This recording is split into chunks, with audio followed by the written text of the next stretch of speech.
Okay, wonderful. Okay, good morning, good afternoon, or good evening to those of you who have joined this seminar.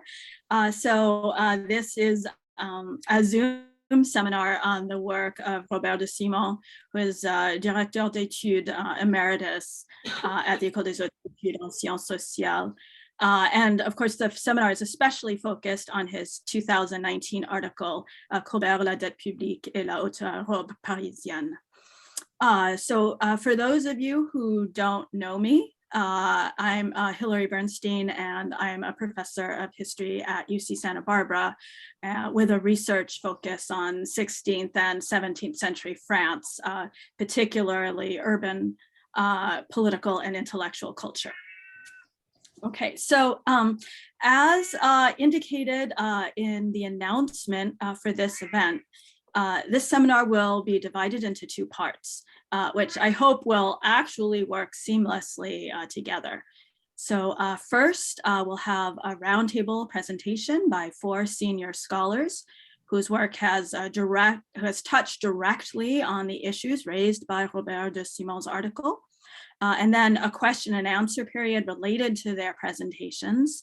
And then second, we'll open up the discussion more broadly to reflect on any of the issues that the article in question or the recommended bibliography have raised for you. And I also have some questions prepared to guide that discussion if appropriate. Okay, so this seminar is scheduled for 2 hours, but of course, if we finish our discussion before then, we won't insist on going the full time. And it's also important to note that this seminar is being recorded since it is planned to form one part of an H France Salon issue focused on the article in question and the questions that it raises. However, the recording will be on speaker mode. So if you feel uncomfortable being recorded, you won't be unless you actually say something. And I would also like to recognize and thank Jenny Meissner, a doctoral student at UCSB, for being willing to do the honors in actually recording this session. So finally, some of you may be wondering why Robert Descimon himself is not here among us today. So simply, I thought that everyone would be more comfortable fully discussing the issues raised by the article if its author were not in fact present, although of course he will view the recording afterward. And so I should say that Robert fully agreed with this organization, and so that is how we will proceed. Okay, so before we launch into our roundtable presentations, I would also like to say a word about how the idea for this seminar took shape. So just about a year ago, Robert sent me a copy of this article. And once my spring quarter teaching was done, I immediately read it. So the article struck me as, well, frankly, extraordinary, both for its detailed research and for the breadth of its implications. And this was all the more the case because I had just finished teaching an undergraduate lecture course on 17th century France. And the article really jolted me out of my complacency in regard to the way I've taught Louis XIV's personal rule. Particularly the way the crown interacted with French elites. So I have very much adopted what has been identified as the Anglo-Saxon approach to the question of royal absolutism, which emphasizes the mutually reinforcing relationships that Louis XIV and his ministers created with various kinds of French elites, a view most closely associated with the work of the late Birbeck. Now, this article made me realize that this question may not be as settled as I had assumed. And so in brief, for those of you who perhaps were not able to read the article, the article lays out evidence that Colbert, Jean-Baptiste Colbert, consciously sought to bring the sale of important royal offices, and particularly judicial offices, under the direct control of the crown, setting limits to the prices that could be paid for them, and thus undermining the irrational exuberance of the market. So that term is, of course, mine, not Robert's, and the financial and political credit of important robe families, especially those connected with the Parliament of Paris. So on the whole, the result was a shift in power from the judicial to the financial spheres by the end of the 17th century, an evolution that fits well with Michel Antoine's notion of an evolution from a judicial to an administrative monarchy. So when I emailed Colbert to tell him my reactions, I found him very eager to discuss his findings and their broader implications. He was and is especially interested in sparking a discussion with Anglophone historians of France, since this group has done much excellent work on the political economy of the early modern French state, especially in regard to the interests of the noblesse de robe and venality of office. And so Robert continues to work on these questions, and he very much hopes to continue the discussion in regard to them. And it was in this context that I decided to take advantage of the possibilities that Zoom provides us and to organize a forum for just this kind of debate. So the discussion will also continue after this seminar, since once Robert has viewed the recording, he will write reaction or a rejoinder, depending on what we say, which will also be published in the planned H France Salon issue. Okay, and so now let's turn to our first main part of the seminar, our roundtable presentations by 4 senior scholars whose work intersects in important ways with the evidence and conclusions of Robert's article. So first, though, I have to report, unfortunately, that Jacob Soll, who was originally supposed to be present, had to pull out at the last minute. So he did send a recorded version of what he planned to say. So we will view that recording at the end of the panel, but unfortunately he won't be here for the discussion. All right. So now none of our 4 discussants need any extensive introduction since their works are already so widely known and respected. However, to proceed in alphabetical order, which is also the order in which they will speak, our first discussant is Jim Collins, who is professor of history at Georgetown University. So he has been a professeur invité at the École nationale des chartes, the École des hautes études en sciences sociales, and most recently the Collège de France. He is very well known for his numerous books and articles on the French state, fiscal issues, and social organization, including, but not limited to, his first book, The Fiscal Limits of Absolutism, Direct Taxation in Early 17th Century France, published in 1988, Classes, Estates, and Order in Early Modern Brittany from 1994, The State in Early Modern France, published in its first edition in 1995 and its second edition in 2009. La monarchie républicaine, État et société dans la France moderne, 2016.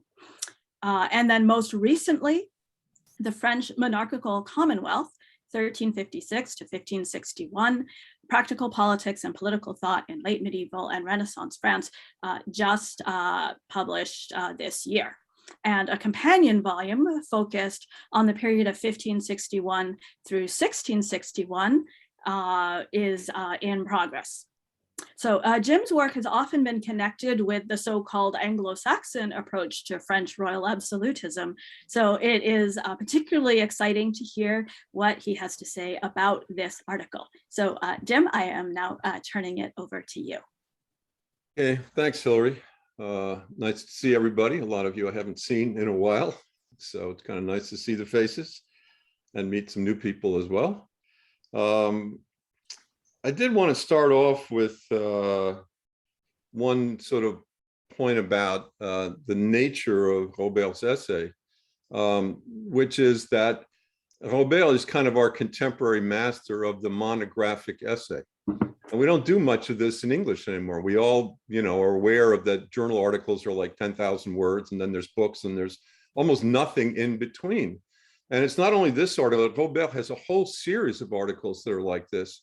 And it's really a shame that this is a genre that we don't really have a place for very much in Anglophone scholarship. And I think you can see from the richness of this, he doesn't want to turn it into a book, but at the same time, it's filled with all kinds of insights, quite apart from the empirical information. And, you think back, those of us think back to the 70s, people like Natalie Davis wrote articles, very long articles like this, or in French, the great Jean Meuvray, for those of you who were interested in agricultural history back in the day. Now, he has done a whole bunch of articles on French finances. To me, the one that is really fundamental is a piece that he did on la banalité des offices comme dette publique, which was in Jean-Yves Grandier's edited collection on la dette publique dans l'histoire. Philippe Hamon also had a great article in that. And it was a fascinating connection because it gives you this wonderful historical framework for thinking about state finance. And I'll give a simple example of that. The 2017 tax changes in the United States, which were very targeted to a specific group of people. There are only two groups of people in America worth going after: people who make most of their money from capital gains and people who make most of their money from salary.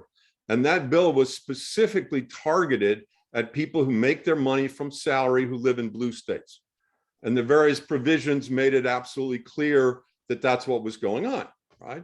So when we think back to what Robert is talking about in the 1660s, the measures that Colbert takes are targeted at a very specific group of people. They're not just sort of these broad ranging, go after everybody kind of things. He's got a specific target in mind.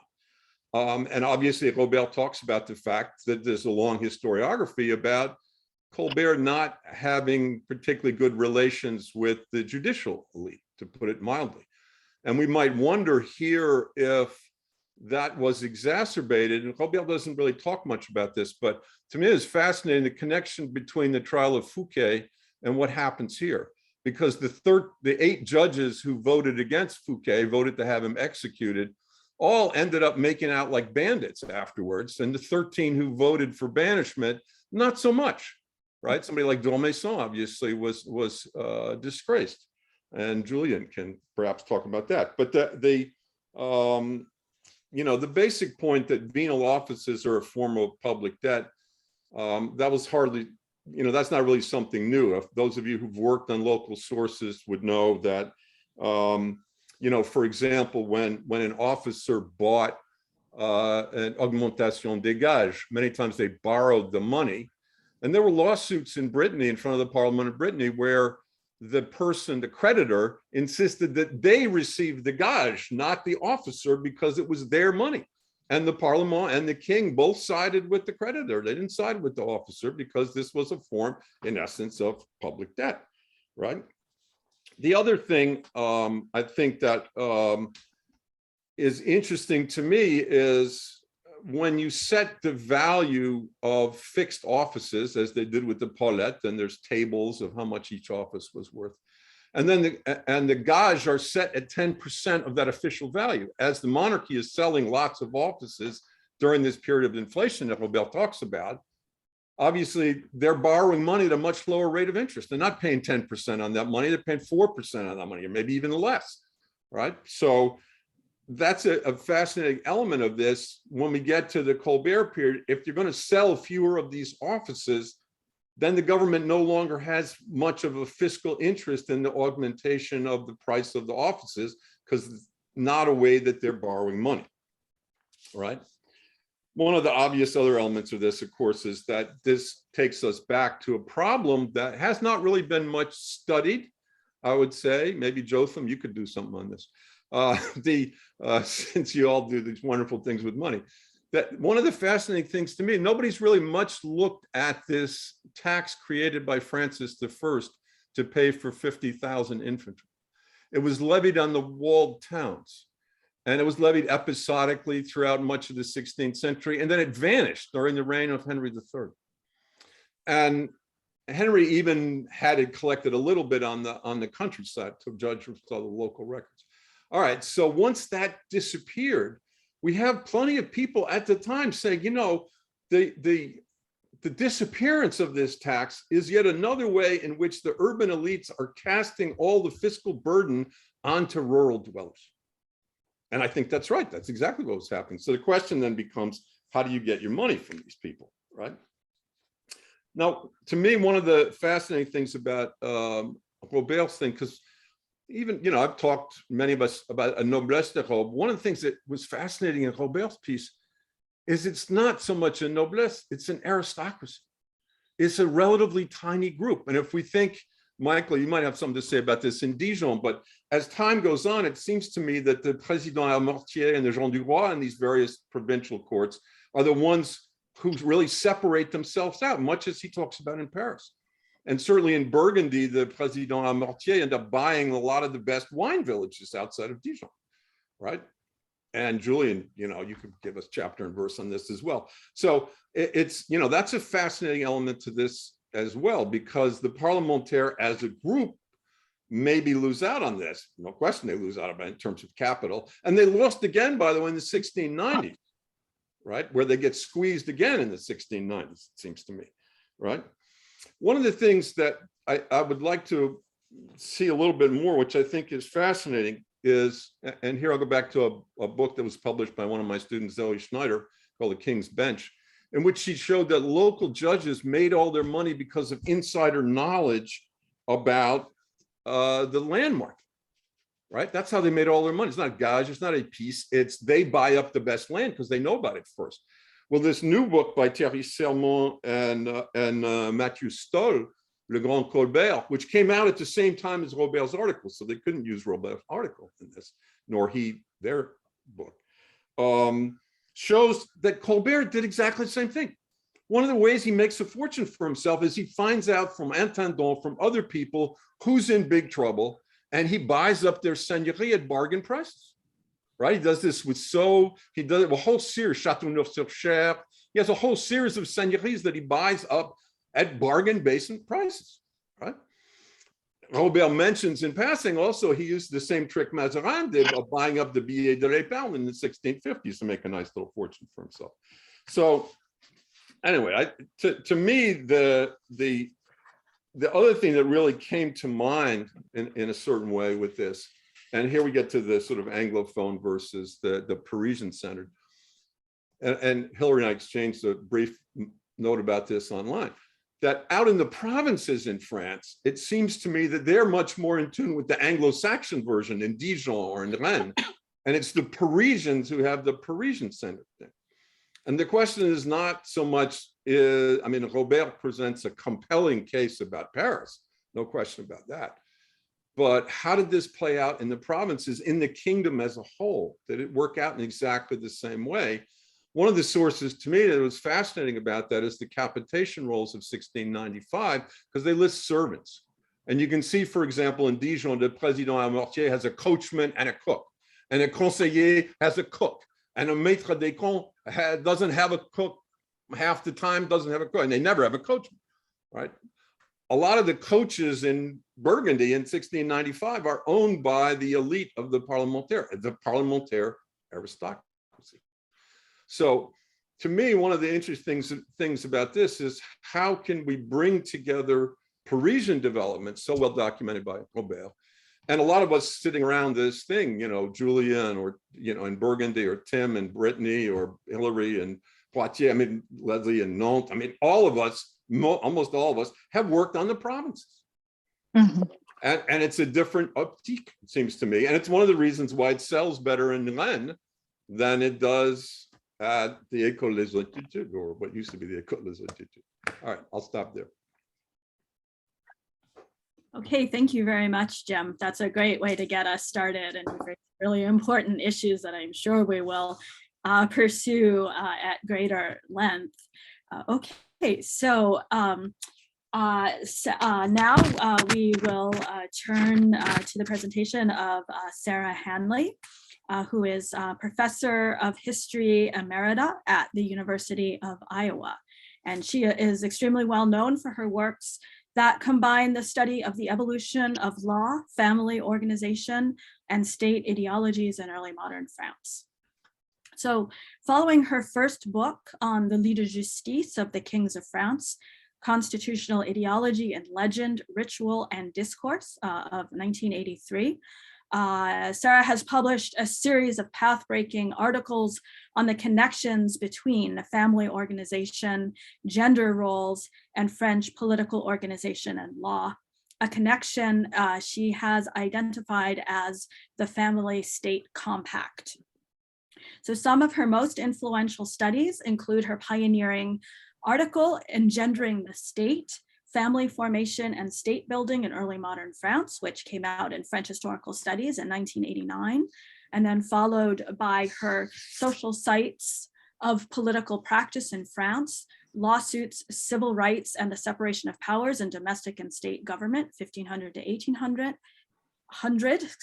in the American Historical Review in 1997, and The Family, the State, and the Law in 17th and 18th century France, the political ideology of the male right versus an early theory of natural rights in the Journal of Modern History in 2006.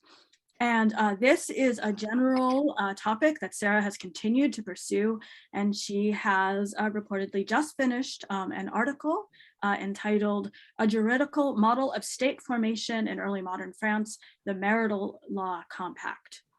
So as you will have noticed if you read the article, Robert repeatedly mentions the concept of the family-state compact in his work, and it will be enlightening to hear how Sarah reflects on his use of this term, among other things. So Sarah, I am turning it over to you now. Well, thank you. I've been thrown into the fiscal waters presented by Jim Collins, of which I'm not an expert, I must say. So I was glad to hear all of that, reminding me, because I've been trying to, as Hilary pointed out, get into the workings of what includes a linkage between the formation of the family and the formation of the state. And as I started off, I didn't have a lot of the information that Robert Descimon has now supplied, for which I am quite grateful, actually. But I would like to speak a little across time to his relations with historians that put him in a special genre, I think. And for me, for example, that article, the Descimon article, showing how a juridical fiction is able to create a noblesse de robe, that is to say, ideologically, was very important because there was no way to visualize it before that. What was the robe? Who were the robe? What? And that was very important, and that was quite a while ago.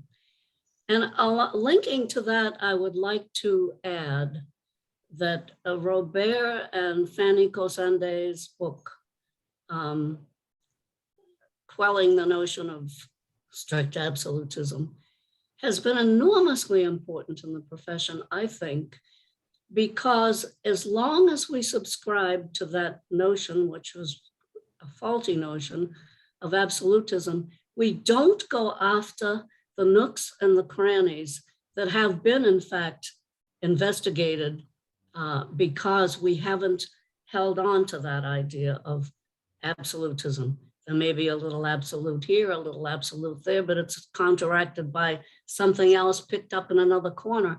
And methodologically, I would say, for the profession, for our niche in the profession, that has been very important.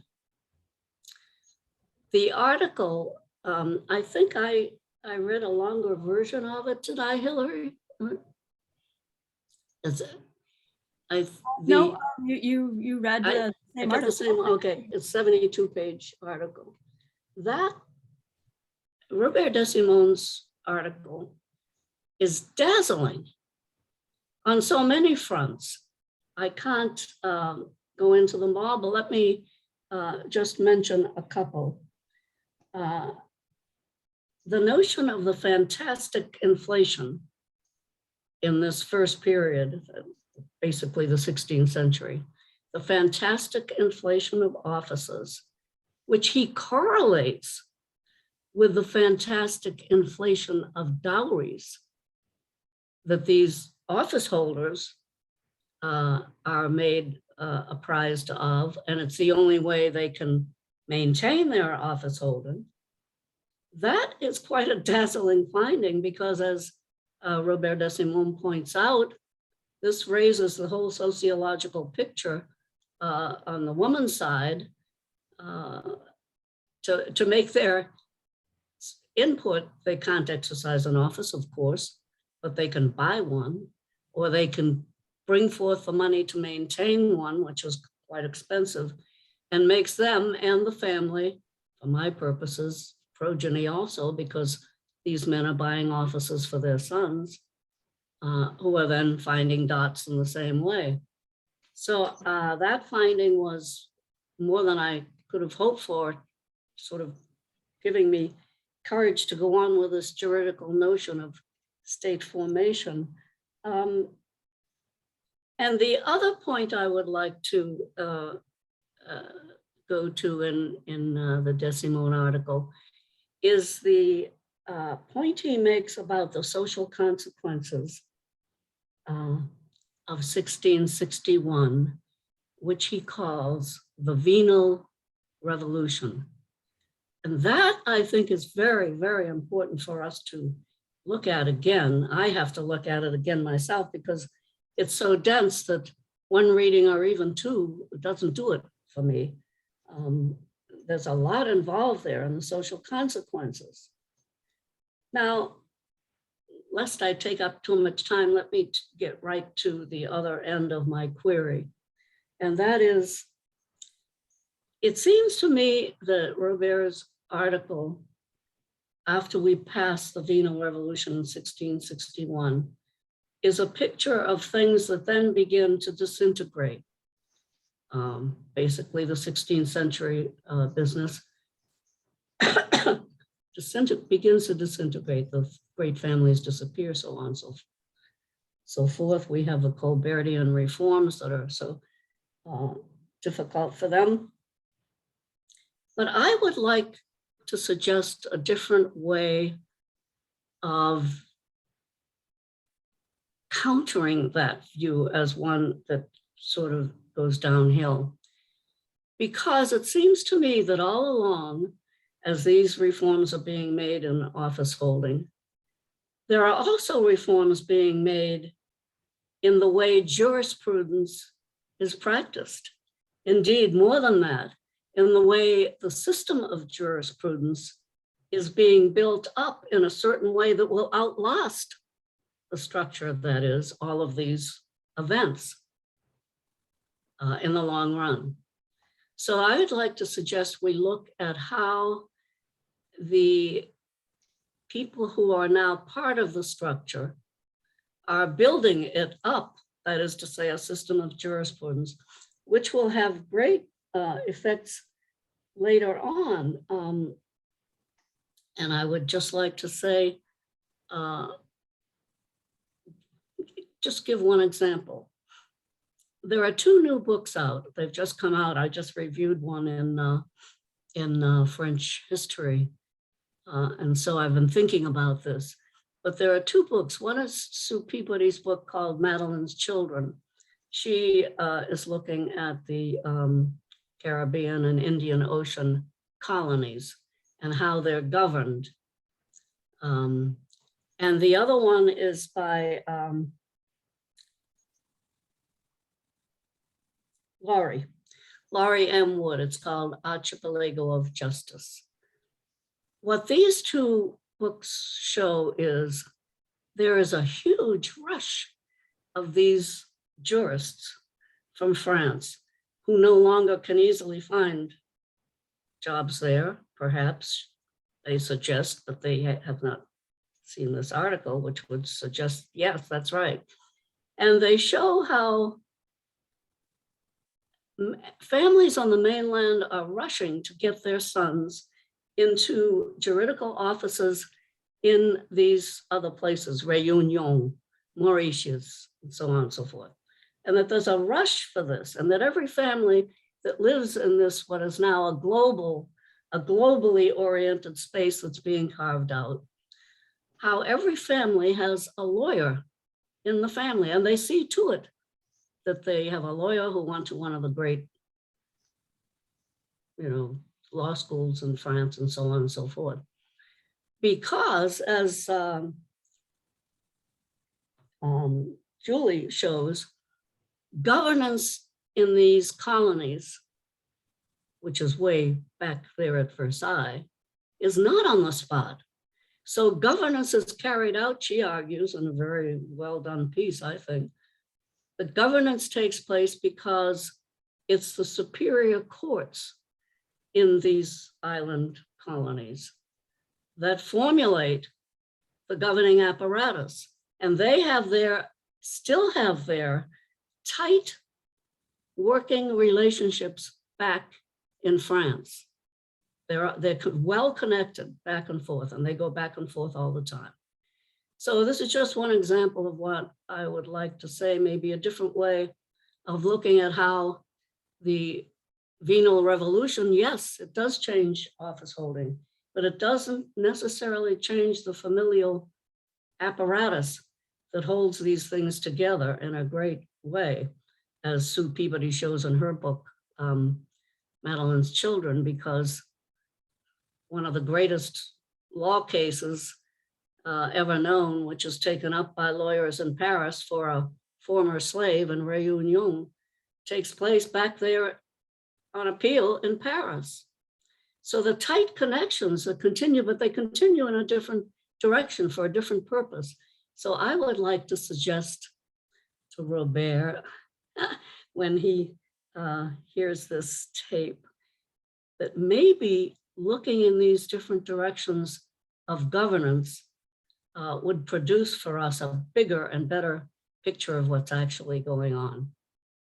And with that, I yield the floor. Okay, thank you so much, Sarah. And that opens up a whole series of questions in looking at the family strategies of these particular robe families, which I hope we'll have more time to discuss afterward. Wonderful. Okay, our next speaker is Julian Swann, who is a Pro-Vice Master for Research and Professor of Early Modern History at Birbeck College at the University of London. So he serves as editor of the European History Quarterly and is the author of numerous highly regarded books and articles focused on the relationship between French elites and the absolute monarchy, especially in the 17th and 18th centuries. So these works include his Politics and the Parliament of Paris under Louis XV, 1754 to 1774, which came out in 1995. Provincial Power and Absolute Monarchy, the Estates General of Burgundy, 1661 to 1790, which appeared in 2003. And most recently, Exile, Imprisonment, or Death, the Politics of Disgrace in Bourbon, France, which appeared in 2017. And Julian is currently working on a biography of Louis XV.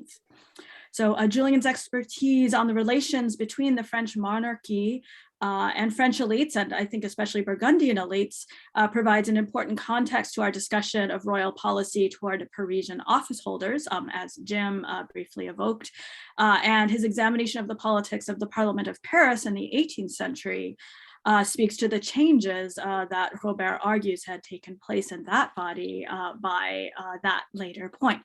So with that, I'm turning it over to you now, Julian. Thank you, Hilary, for the kind introduction and for the invite to do this. It's a real pleasure. Okay, well, I read this article actually, I really enjoyed it. I mean, it's meticulous, researched, erudite, all the things that people have been saying. And what surprised me more than anything was how much it challenged me. And I realized how so many of my ideas have become complacent over the years, having spent about 30 years, one way or another, teaching or researching the history of the parlementaire and the broader sort of social history, primarily the 18th century. if I'm honest, but obviously over the years have drifted further.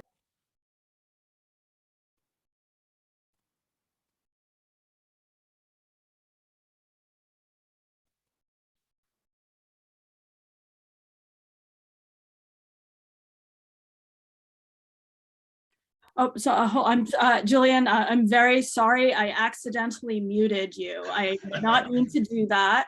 Okay, No, don't worry. you seem to have unmuted yourself. Okay. Yeah, I don't think I said sorry anything about rude that.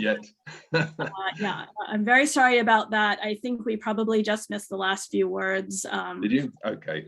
So I think it's saying basically it sort of made me think, do I need to really have another look at all the comfortable assumptions I have if I was to give a lecture to my students on really both the Parlement and the history of France from the 17th century through to the Revolution.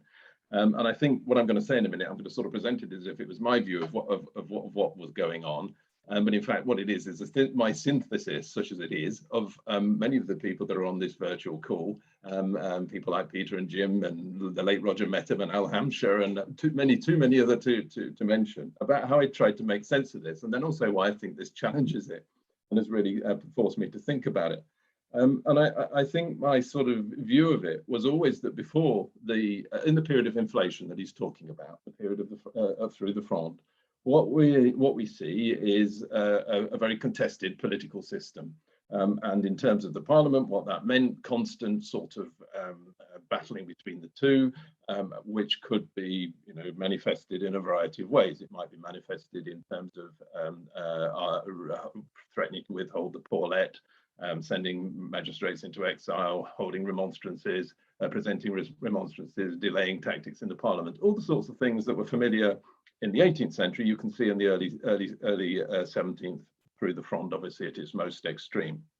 And so I worked on the assumption, I think like many others, that this was how politics worked before the personal reign of Louis XIV. And then we had the problem, something obviously changed. And I always thought of the period of Louis XIV's personal rule as an aberration, because what we see in the 1660s through to 1673 is a series of clampdowns. And those clampdowns are usually associated with tighter control of the right to remonstrate. It's not taken away, but obviously they have to register first. They continue to remonstrate afterwards, but perhaps less than they had done before, and certainly with less visibility. We see things that are highlighted in the article, such as the loss of precedence to the peers in the 1664 debate. You see things like the disrespect shown to the Parliament by Louis XIV in the Ligue de Justice that are held in the 1660s and early 1670s. And so what you do is you build up a picture of a Parliament that is being very much reined in under what some like to think of as the absolutist, reign of Louis XIV, which is great. I was assuming that was the case. And thanks to Al Hampshire, all thought really what was going on is that they were being told keep out of the political sphere post-Fronde. And as Al would have said, that they were then given the opportunity, in effect, to continue to put forward their professional legal duties. They were given respect in those areas. And so in a sense, there was a sort of a trade-off. You keep out of politics, and what you will have is the opportunity to maintain your professional role with sort of some degree of respect. What happens then in 1715, of course, is that by you get to 1715, everybody in France, pretty much from the Dauphin, the Duke of Burgundy down, is sick of the way the government is being carried out. And so you could see that, in effect, what the regent did to give the right to remonstrances back to the Parliament, far from being a big mistake, as we're so often told, and you see echoed in this article by Robert Descimon. In fact, it's a safety valve. So what you've done is you've allowed the Parliament and indeed other groups within society to express themselves in ways that had not been possible under Louis XIV. And then through probably much of the reign of Louis XV, you see a political system which people like William Doyle, Peter Campbell, John Rochester and others have shown as well. This is very much a political system that works within a particular set of legal constitutional rules, and there's a certain degree of understanding on all sides how it works. Destroyed in 1771, and completely falls apart, obviously, just on the eve of the revolution. So that was a kind of broad schema which I'd always worked in. Louis XIV's reign for me was always the aberration. And so in a sense, this argument is underpinned by a sort of a view into social continuity, that the families in the Parlement were broadly similar in the 17th century as they are in the 18th.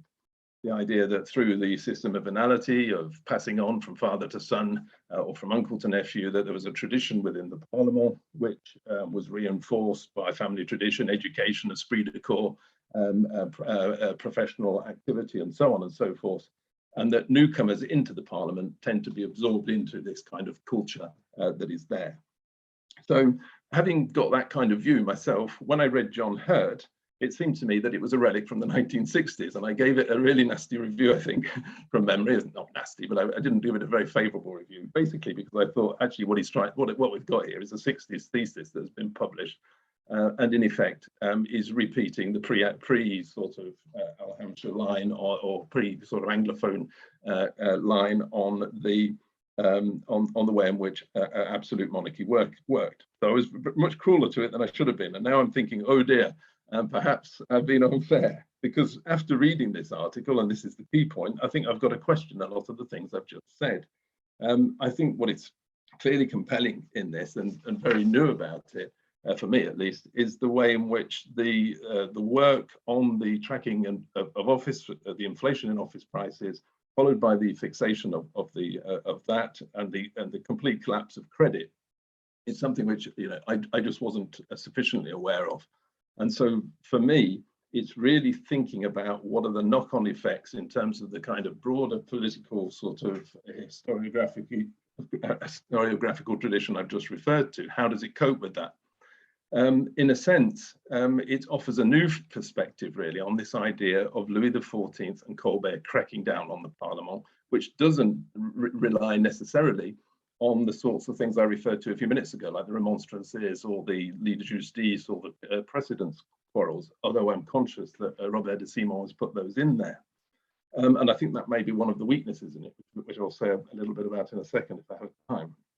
So clearly, the undermining of credit is crucial to the loss of the political independence as he presents it.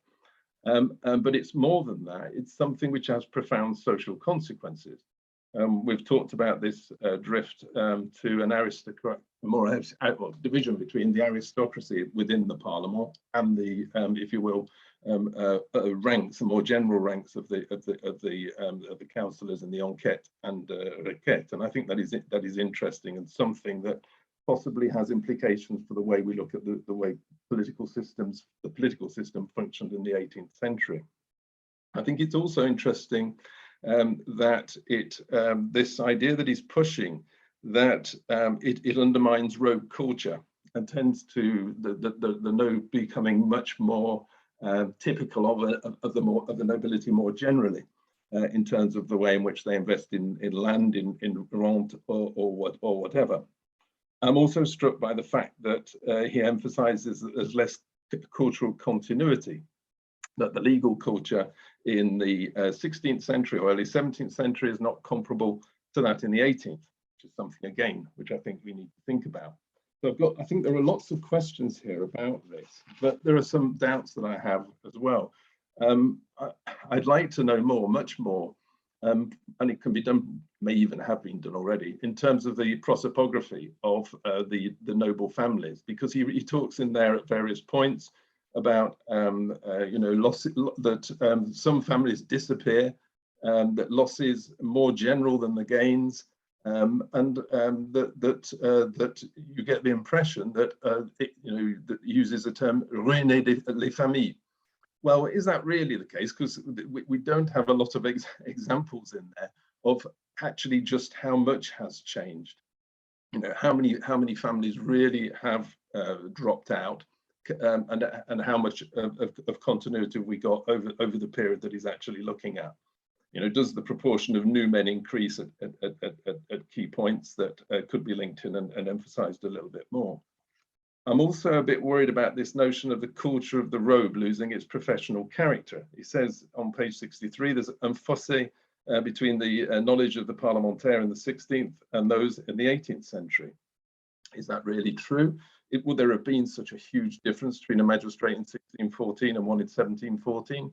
would somebody transported magically to the Parliament from the beginning of the 17th century have found it that different?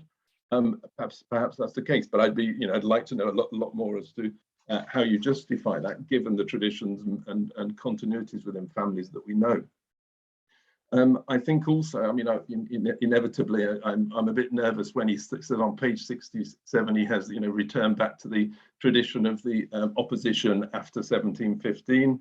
I'm not convinced by that. He looks at the idea that, if office prices had been higher, then they would have behaved much more, much better than they actually did. I'm not sure. I actually think if you look at the continuity between the debates in the Parliament in the late 1650s and early 1660s, and then look at those under the Regency, what do we see? They're arguing about the rights of the peerage relative to the Président à Mortier. They're arguing about what is the basis of the lit de justice, what are the limits of the right of a remonstrance, and so on and so forth. So I think there's a huge amount of continuity in there that might be something for us to think about. I'd also, it's such a rich article, and I'll shut up in a second. It literally, I want to know, well, okay, what about the cultural and ideas side of things? I think perhaps it emphasizes so much the importance of credit, but what about the importance of ideas, the importance of law, the importance of concepts of what is legal? Of Gallicanism, of Jansenism, of the impact of family tradition, and so on and so forth. So it's absolutely rich. Really enjoyed reading it. I read it 3 or 4 times. I'll read it many more, I'm sure. And it's got me thinking about all of these things. Great, thank you so much, Julian. You really engaged extremely closely with this article in very important ways, and raised a whole host of questions for us to discuss. And I might say, I think you're sort of heading in exactly the direction that Robert himself is hoping to go in. You raise the issue of prosopography. I'm sure, as you know, since Robert is kind of the king of prosopography, I am sure that's one of the things that he is actively pursuing. Okay, great. So now our last speaker is Jacob Soll, who, as I mentioned, cannot join us today, but who has provided us with his recorded reflections. So Jake is university professor and professor of history, philosophy, and accounting at the University of Southern California. Recipient of a MacArthur Fellowship in 2011.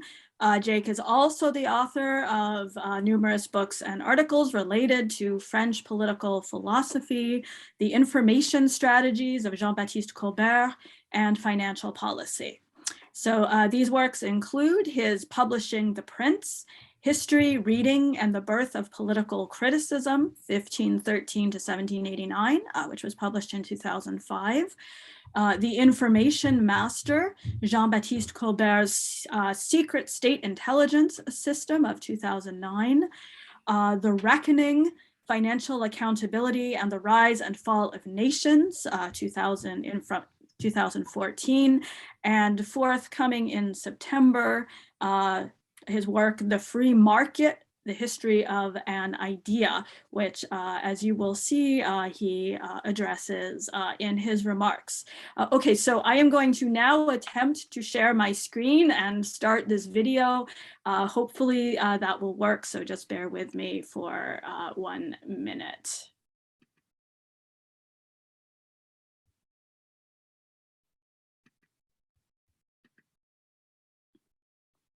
Okay, so hopefully everybody can see this. Can somebody just give me the thumbs up if you can actually see this? Yes? Okay, great. All right, so here we go.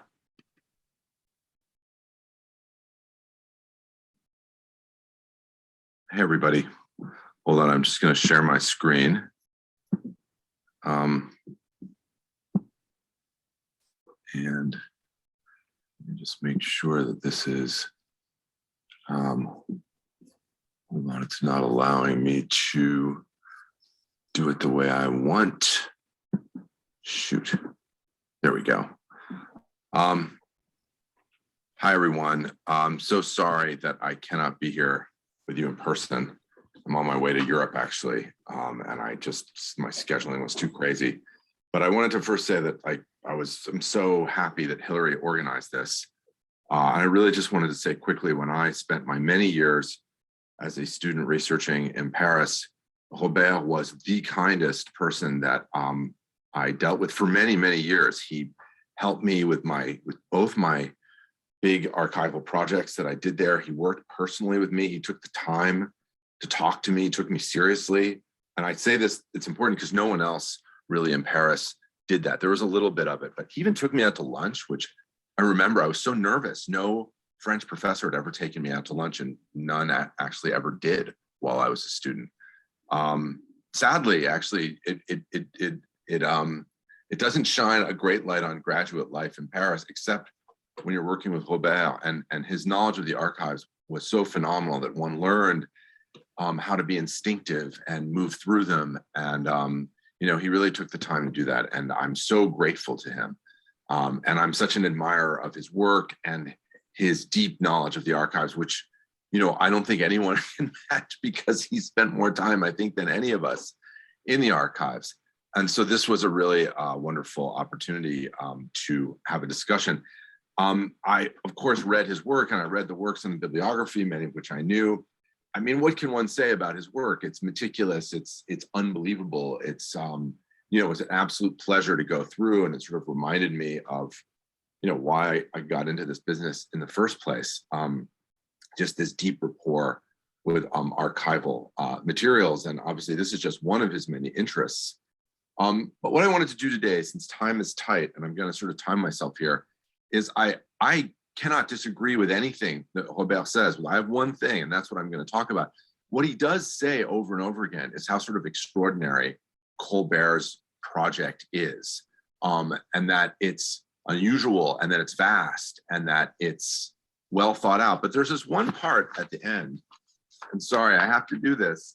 He said, sur le plan économique, il est difficile de nier que Colbert nourrissait une vaste dessein, même si on peut le juger nébuleux et chimérique. And I'm going to say that, of course, Colbert wanted to completely change the nature of the parliaments and of the nobles of the robe. I think Colbert was actually kind of a revolutionary. And I think what Robert actually kind of shows in his work is that we can actually look at Colbert in a kind of Marxist framework as a kind of part of the rise of the bourgeoisie. He was the bourgeoisie. He was rising. His family was rising. He was bringing them up into a new kind of commercial government. And one of the things I want to make really clear is that Colbert was trying to make a commercial state. And he was actually remarkably successful, given the hindrances that he had. And many of the hindrances, I mean, the most important hindrance he had really in the end was Louis XIV. I want to take issue with a few things. One, that Louis XIV had no prime minister. Colbert really was a prime minister under Louis XIV. The policies that Colbert was doing, Louis XIV understood some of them. He did not understand the commercial complexity of much of what Colbert was doing. He understood a lot, but there's not evidence that he fully gets everything. And almost every major law, and even the instructions for the Dauphin, are written by Colbert. So Colbert is really leading this government for the time that he's alive, and even right before, obviously. I want to also take issue with the idea that mercantilism exists. Everyone thought like Colbert, except a few people sort of partially in the early 17th century, but there was no mercantilism. Word didn't exist, concept didn't exist. Some were bullionists, and there are reasons for that. And in my new book, I explain this, and I explain how Colbert is actually really at the sort of forefront of market building and free market thought, and that we've really misunderstood him. And I'm not just the one saying this. Most economic historians have, since D.C. Coleman's book, have really been taking issue with the anachronism that is mercantilism. And then I want to sort of take issue with the idea that Colbert wasn't successful. He was not super successful compared to England, but considering that terrible state France was in, considering its social system, and considering the monarchy, he was remarkably successful. And I wanted to just read this passage really quickly by Malachy Postlethwaite. Actually, it's not a passage, it's actually a passage from my book. In his Great Britain's True System of 1757, Postlethwaite warned that the only way that Britain could beat France was to copy its economic development model, the model of Colbert. Postlethwaite warned that what made France so formidable was Colbert's Royal Ordonnance and regulations for industry and trade, about which Adam Smith would later partially complain.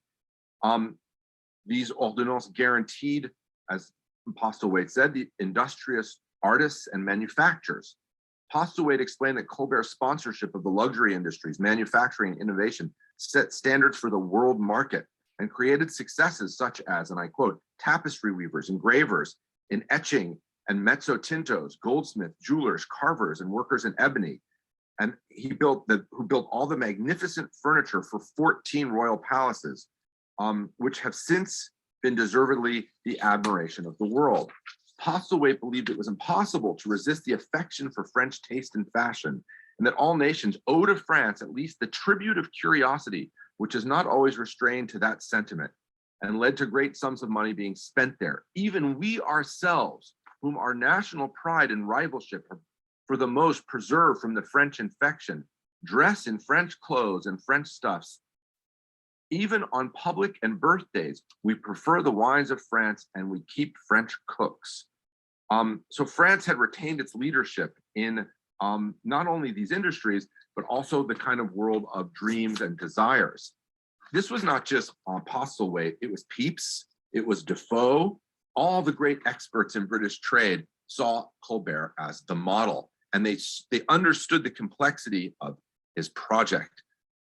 When Colbert is centralizing venality, it's part of a project of trying to make a commercial state. Now, what did Colbert want to do? Colbert wanted to create liberty and confidence. He uses these words several times, actually, much more key than any mercantilist theory, la liberté et la confiance. And so he wanted to build, essentially, he looked at Holland.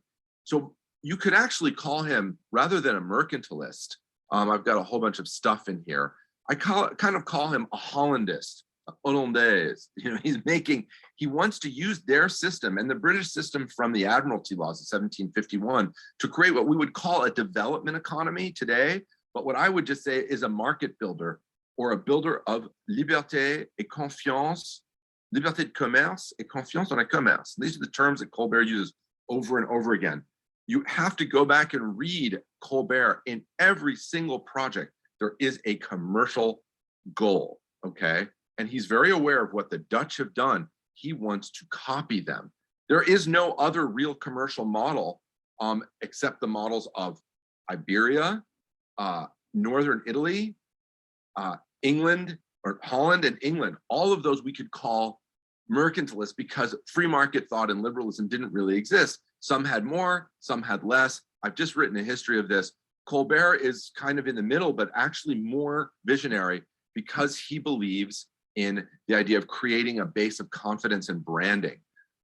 Also, one of the great mistakes we've made is to see Colbert or the Colbertist project as mercantilist, when actually what we see in the Colbert lobby, the relationships of Desmarais, with the S or a Z, de Torcy, the Duc de Beauvilliers, the Duc de Chevreuse, along with Fenelon, create the first shoots of a free market movement, along with Dumas' writings.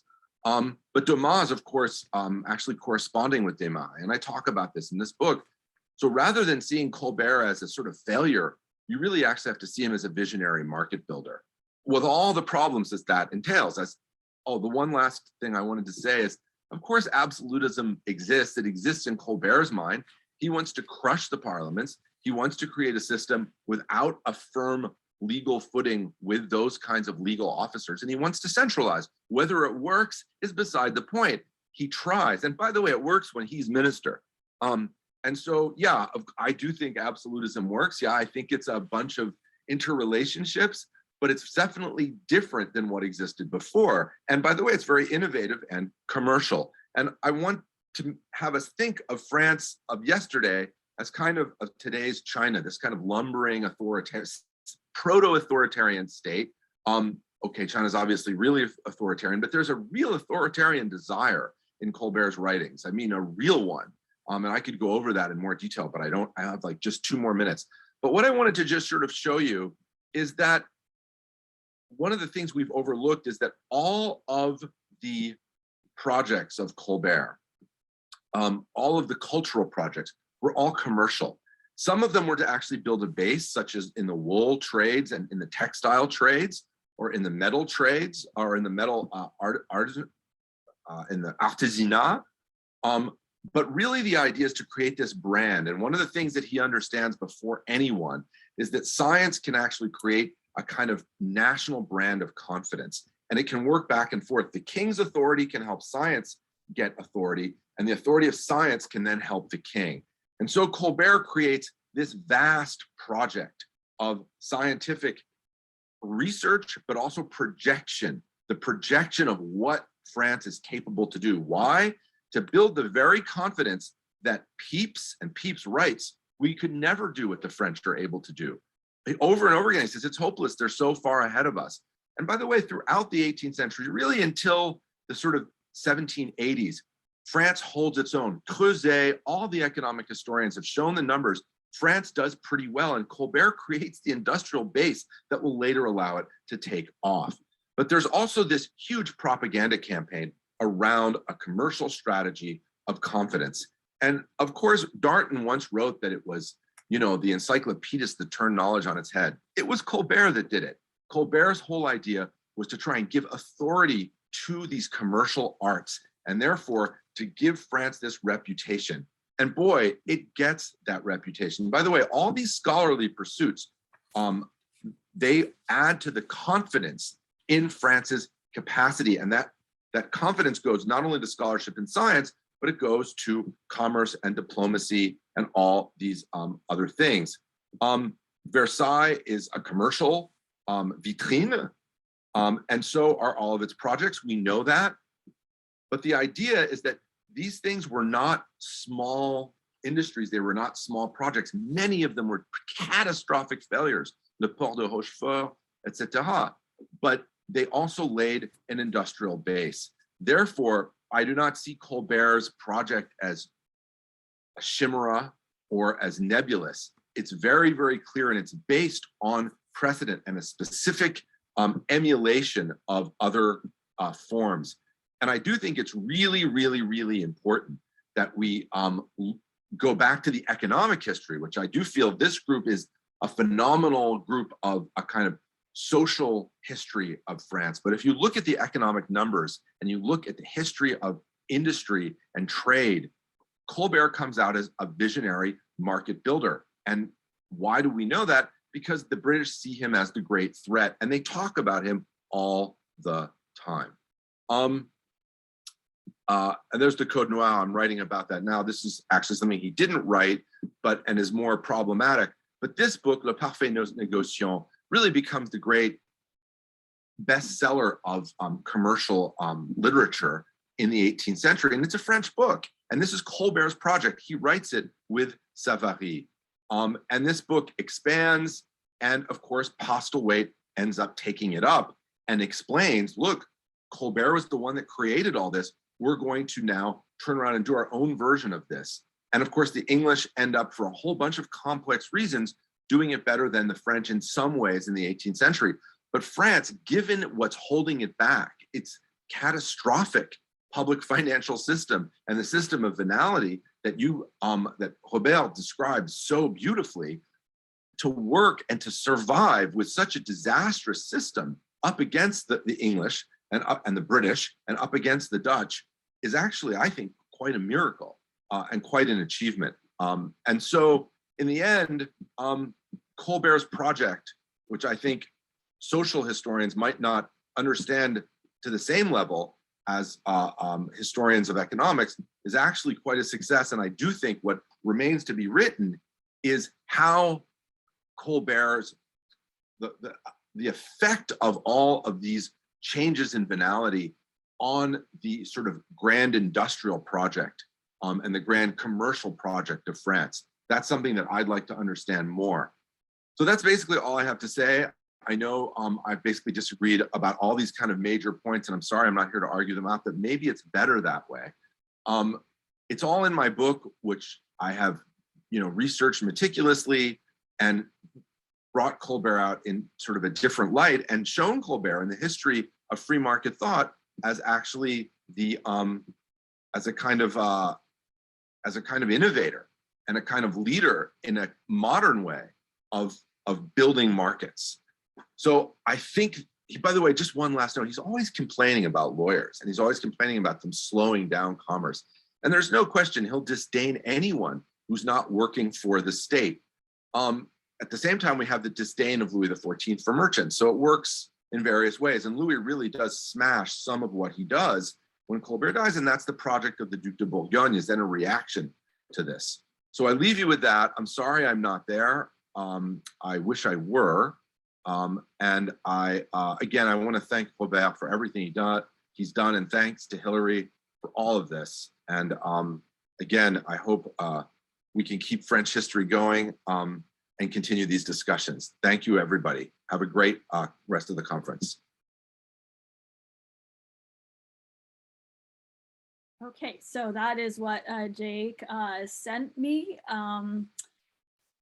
Just clearly focused on the topic of his upcoming book. Some of the issues that he does raise, though, are things like who is the actual author of the policies that Robert describes.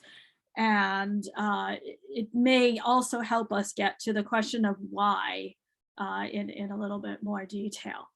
Okay, so thanks to all of our four presenters for their really fascinating thoughts on Robert's article. I think collectively they raise a whole bunch of extremely important and interesting questions.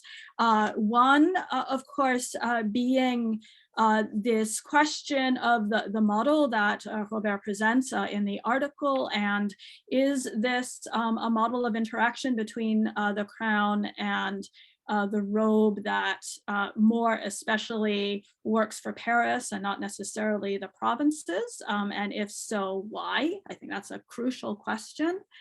Another very important question, I think, raised by Juliann, but also Sarah, which is, so Colbert puts so much emphasis on this concept on really his working methodology, which is this intersection between what we might call social history and then a broader political history, how each helps to inform and reveal the other.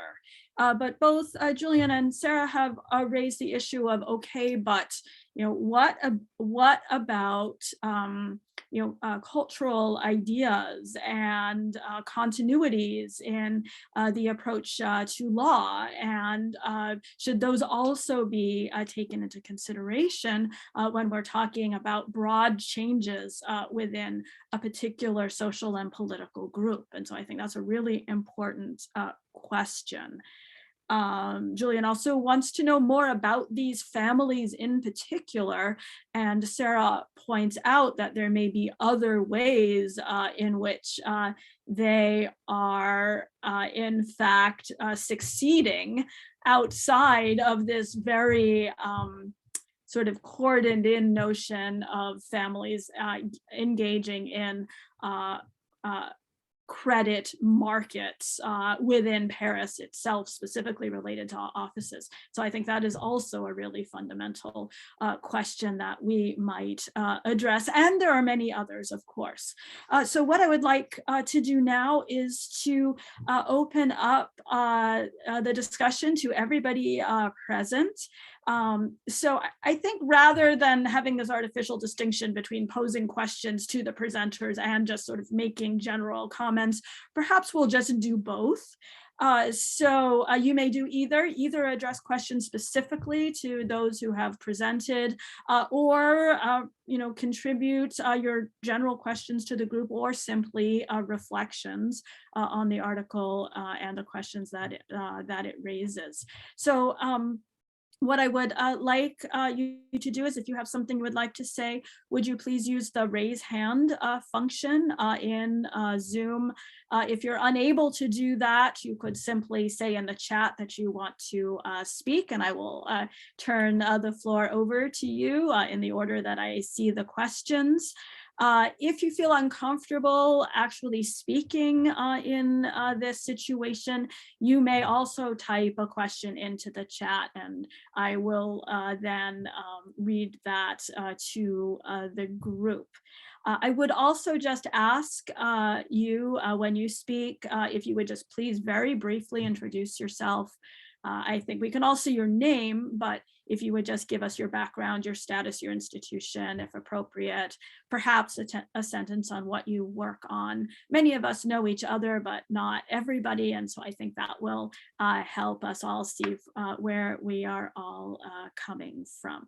Also, I would just like to say that we have people here from sort of all ranks and backgrounds, and I would especially like to encourage students at any level to please ask questions or make comments. Okay, so I'm gonna just sort of open it up now to anyone who would like to speak.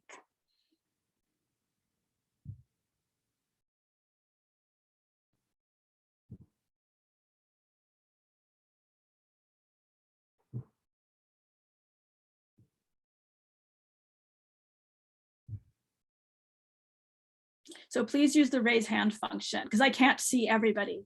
Yes, Oded, go ahead.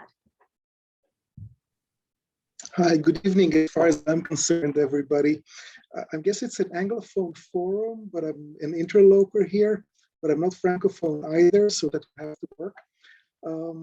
I'd like to ask two questions and make two quips. One thing to the first question that really struck me listening to both Jim and Sarah and reading the article is that I really don't know a lot about how actual judicial practice has to do with all of this. And thinking about the example of D'Ormesson, he basically, his problem is trying to do the work of rapporteur too seriously. He's committed to a set of constraints which are judicial in nature and have to do with judicial practice. But he's following them to the letter, he would say. So beyond the anecdotal level, it's actually a structural constraint because those people have their working life, so to speak, around that.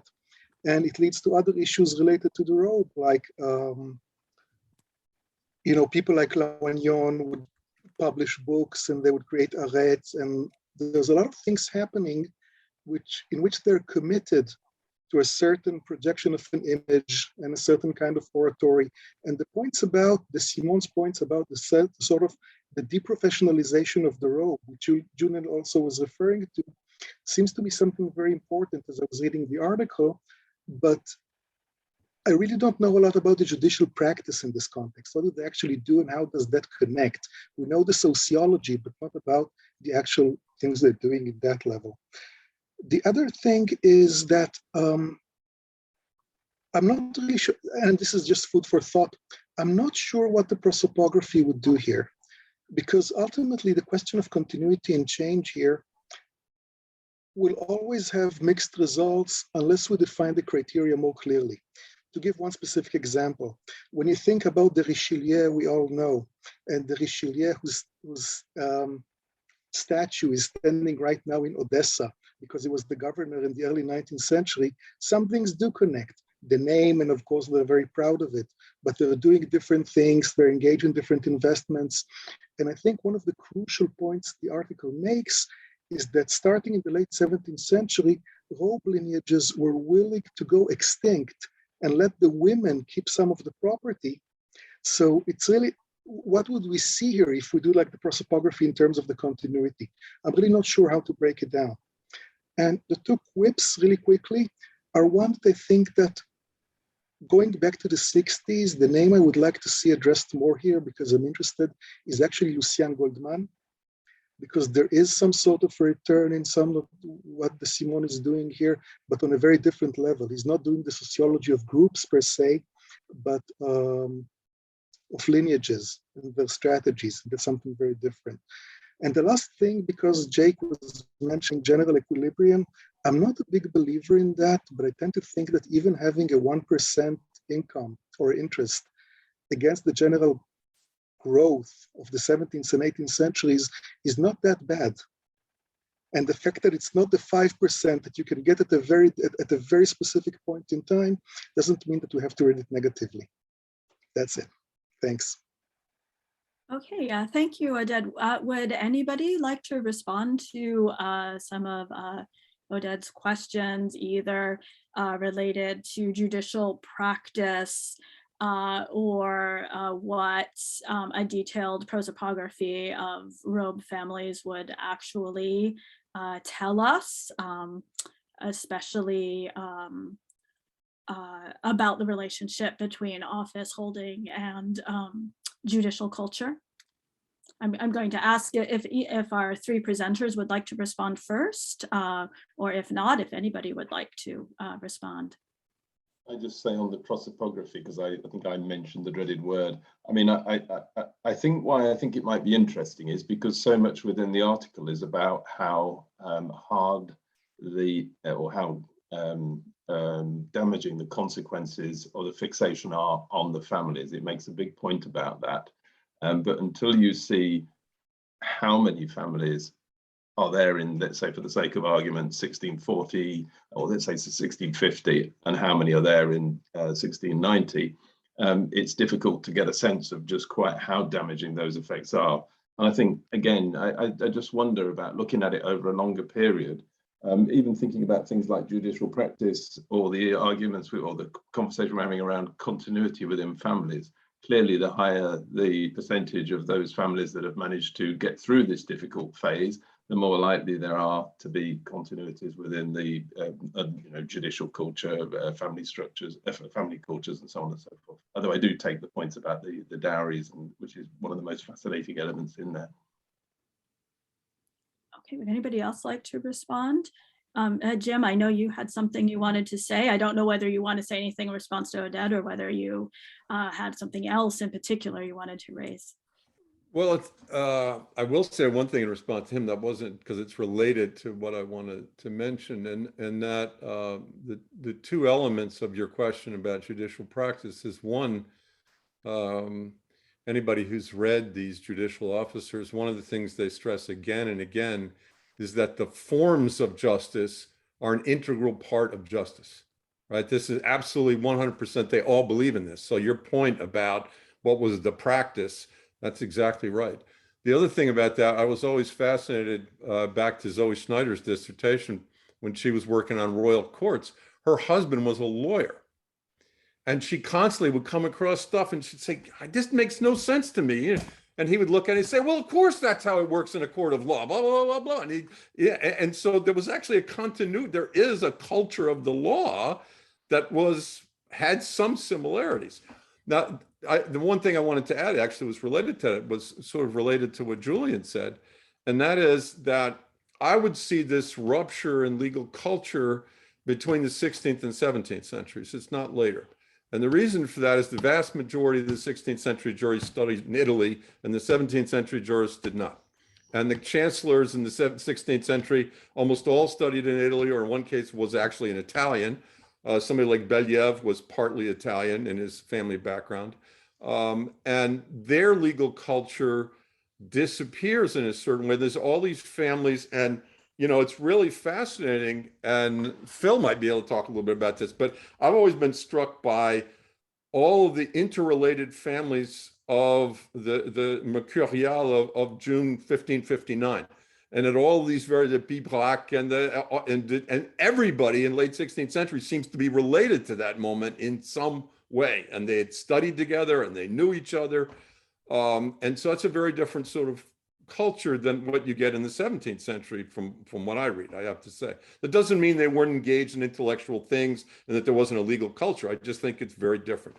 The other thing which I would say, going back, and it partly relates to what Jake said too, if you read the Cahiers de doléances of the different Estates General, which I've spent a lot of time doing, and some of my students who are here have as well, one of the things that's very striking is that in 1576, especially where we have a lot of cahiers, they're talking about a different type of government. And they're talking about things that are not, there's some administrative things, but there are these broad social, religious, all kinds of complaints at that point. In 1614, the cahiers, particularly the bailiwick cahiers, are 90% about administrative practice. And you can see this already to some degree in 1588. These are all people, they're trying to reform the state, and they're all royal officers, of course, trying to reform the state from within already at that point. This is just a completely different political system than the one that existed in 1576 and 1588. It's a different vocabulary, but it's also a totally different system. The other thing that you can see in those cahiers in some places is that the older cahiers almost always followed the Society of Orders model. So they talked about the church, then they talked about the nobility, then they talked about justice, then they talked about finance. Boom, boom, boom, boom, almost always, right? And sometimes la police, right? Already in 1588, interestingly enough, in Champagne, so right where Colbert comes from, there's an amazing cahier of those guys who want to interfere. They want every person in town every 6 months to register how they make their living. They want people to report how they're raising their children. They have this long laundry list of things. This is not the central state. These are the local officials asking the central state to empower them to take control of people's lives like this. It's Foucault's governmentality from the bottom up rather than the top down, right? So when we start to, some of the things that they suggest in 1588 are actually carried out by Colbert and Louis XIV in the 1660s. Exactly the same things, right? And a good example being turning over the register of baptisms, marriages, and burials, right? This is something they demand, that it be turned over, that the entries be numbered and signed, and they be turned over to the chief judge of the bailiwick. All right, well, obviously Louis XIV and Colbert get those things turned over in 1667. So the idea that these are somehow new and that, in fact, no, they're not new. And in fact, a lot of the pressure from this came from below, from actual on the ground administrators. And the idea that it suddenly appeared in the 1660s, that's one of the things that I don't buy into. Okay, thank you very much, Jim. Okay, I'm going to turn it over to Jacob, and please just, I don't know if everybody here knows you, Jacob, just say a word about yourself before you make your comment or ask your question. Hi, everyone. I'm Jacob Burnham. I'm a 6th year-ish, 7th year PhD student at Georgetown with Dr. Collins. I study the social history of the French in India in the late 17th and the early 18th century. So my question, sadly, is not about taxes as much as Dr. Collins might prefer, but it kind of connects with the other 3 speakers' points. Dr. Hanley brought up the kind of, well, aside from the family state compact, but she brought up Laurie Wood's book and Sue Peabody's books about like looking at these kind of judicial legacies and these kinds of changing in places. And then Dr. Swann brought up the prosoprography angle, and even Dr. Soll brought up the kind of commercial enterprise. And so my comment, I'm not really sure what it is, has to do with kind of the legacies of what Dr. Descimon is talking about in like Colbert's kind of project here, and how, thinking of when he creates these commercial projects, how they create new opportunities for people to access these venal offices, and thinking of prosoprography and people who do, I study adjacently the French East India Company, but mostly it's colonial history. People go to India to get wealthy, to try and buy back into these rich families, and they come from these tax farming and these venal families to buy their way into the whole project. And so the legacy of Colbert's project that we're talking about here, and the kind of production that it makes towards the 18th century, when Colbert is no longer around, or when Sénégalais is kind of taking over, and then later Pontchartrain and like these other kinds of people, and the support for the state that's emerging in the beginning of the 18th century, which is not really a question, more of a comment, just wondering about how this kind of fits in or sets the stage for this later change at the turn of the 18th century. Okay, great. Thank you, Jacob. That's an excellent question. Would anybody like to address that?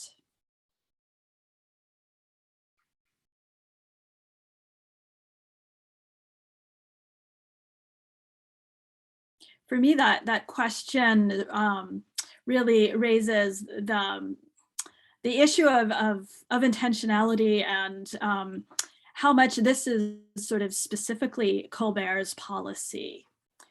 Which is a question that I had when reading the article. So Robert presents really all of this as Colbert specifically. He seems to assume that without actively demonstrating it, if I read the article correctly. But yes, I mean, it seems to be a situation that, persists after, Colbert's death, after he's in office. And so I would really be interested to hear those of you who specialize in the late 17th and 18th centuries, to hear about this, how these kinds of policies, like sort of what their history is over the whole course of this period, how much consistency there is and how much we can actually, in fact, put this, at the feet of Colbert himself. Leslie, do you have something you want to say on this? Yeah, kind of. So when I was, I'm sorry, first, may I interrupt you? Could you just please introduce yourself? Hi, everybody. I'm Leslie Tuttle, and I am a early modern French historian working at Louisiana State University. And my first book was about a Colbertian policy, a pronatalist policy. And in the context of doing research for that book and trying to figure out where these ideas came from, I had occasion to look at the documents produced in the Puissor-led Conseil that was working on what ultimately became the judicial reforms. And when I was reading those documents, I was really struck by the fact that they were the conversation was far broader and, to my mind, more radical than the kind of limited procedural reforms that came out of it seemed to be. And so I would just like to suggest that if somebody has a student who's looking for an interesting dissertation topic, or maybe is looking for something to work on, those documents are available. And I found them really interesting and didn't find a lot of work on them. And maybe somebody knows something that I should have read or could read that has been written in the last 15 years. Thanks. Great. Thank you, Leslie. Sarah? Hi, I'm Sarah Chapman-Williams, and I am on faculty at Oakland University, which is outside of Detroit as a public school in the Michigan system. And I have worked on Pontchartrain, Filippo de Pontchartrain, in the later period of Louis XIV's reign, and now I'm working on a project on the colonies of New France and sort of decisions made in that same period in the Great Lakes region. But I have a couple of comments to build on that. And one would I would say that there is a sort of personal nature of the kinds of decisions that ministers made. Pontchartrain, having been previously from a robe family in Paris and then president of the Parlement in Brittany, kind of as it was being punished for its participation against policies of the crown. And then he becomes chancellor. In his chancellor correspondence, he tended to at least always throw back questions that were posed to him by members of the provincial parliaments and to tell them to act on precedents and on their own judgment and to not try to be sort of authoritarian and strong arm them. So that could be a personality difference, a just difference in trajectory of his own career, but definitely you see a difference there, maybe also not wanting to rile them up because of the more fragile financial state of France. So there were probably a lot of different factors. On the colonial side, I would say another great project for somebody would to look at the Council Superior in Quebec, because it has a little bit of a different evolution than the islands. It's been there a lot longer. It's mostly comprised of sort of multi-generational merchant families and not people coming from Paris or from France. And there's several cases that are really interesting about smuggling and counterfeiting that they tend to throw back to Paris, both to the Conseil d'Etat and then also sometimes to the Paris Parliament. And so it seems like in this period of sort of the 1680s to the early 1700s, they're working out really, even in Quebec, who's been there forever, what are the kind of boundaries of judicial action in the colonies, and what is their role? So some good ideas there for dissertations in the future.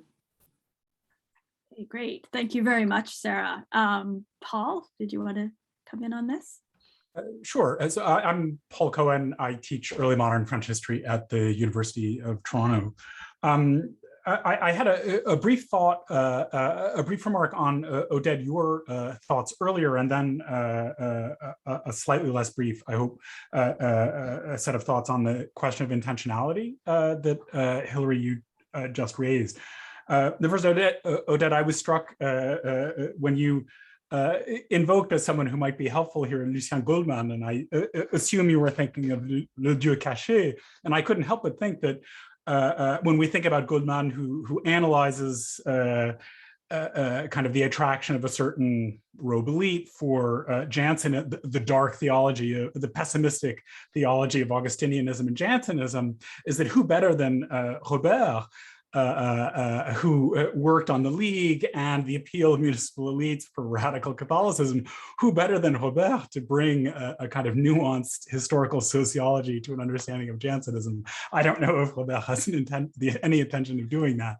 On this question of intentionality, like Julian, the book that I couldn't help but keep thinking about as I read Robert's brilliant article for today was John Hurt's book on Louis XIV and the parliaments. And like Julian, I had, though I was a very junior, I think I was still a grad student, I reviewed it, and I reviewed it more favorably, I think, than Julian. One, probably because I was a grad student and you're afraid to attack people, even though I was under the sway of William Byke's work at that time.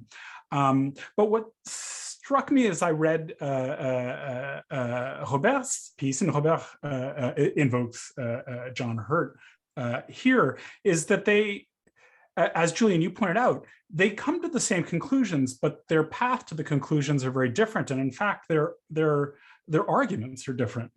Hurt sees Louis XIV as he is reviving, self-consciously reviving an older pre-Bykean, pre-Anglo-Saxon, if we want to call it that,